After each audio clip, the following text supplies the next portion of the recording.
Jesus' call to be salt and light and find their transformative power and purpose in the darkness and decay of the world. As Sam leads by example, he poignantly reminds us that at any moment we could be someone's answered prayer.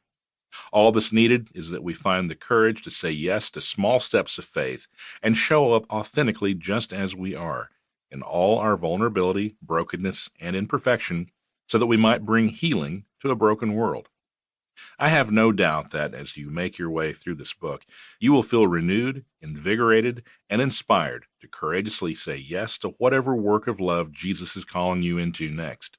May you be as encouraged as I was to be pointed towards the deep joy of fulfilling your purpose as a light that shines brightly in the darkness. Gary Haugen, founder and CEO of International Justice Mission. Introduction.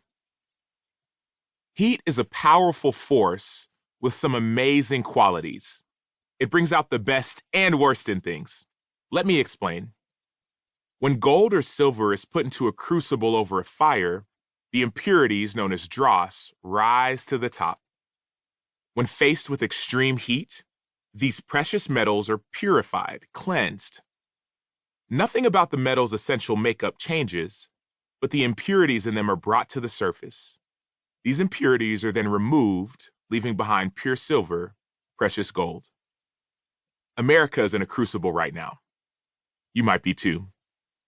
Not long ago, all of America witnessed homicide firsthand, and we don't know what to do with that experience. Many African Americans have been crying out for help for years to no avail. But after the murder of George Floyd, the unarmed black man in Minnesota who was choked to death by a police officer, while 3 other officers stood idly by, America was unavoidably confronted with the disturbing reality that racial injustice is not a thing of the past. There was no escape. We couldn't get away from the heat.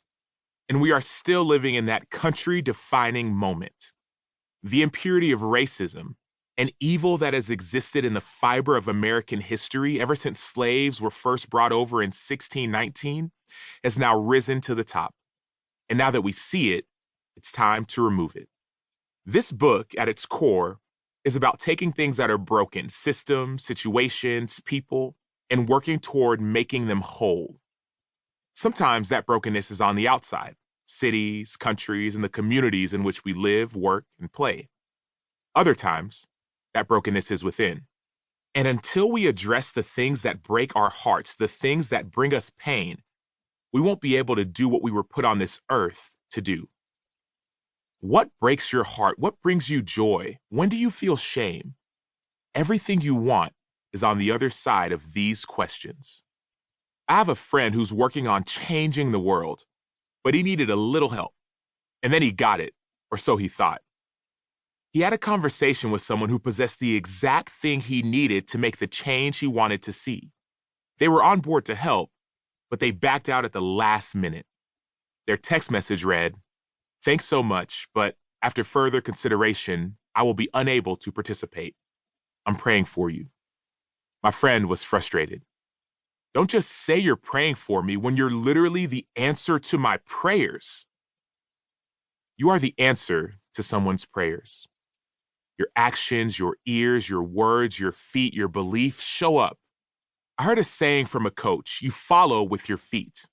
If you're a leader and you claim people are following you, see how many feet are behind you. If there aren't that many, you may need to reevaluate your leadership style. On the other hand, if you're following someone with your words but not with your actions, I would question what kind of love that is. Suffice it to say, don't tell someone you're praying for them when you are the answer to their prayers. Just go. One of my favorite passages in the Bible is about love.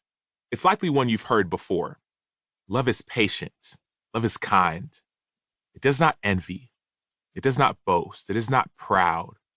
It does not dishonor others. It is not self-seeking. It is not easily angered. It keeps no record of wrongs. Love does not delight in evil, but rejoices with the truth.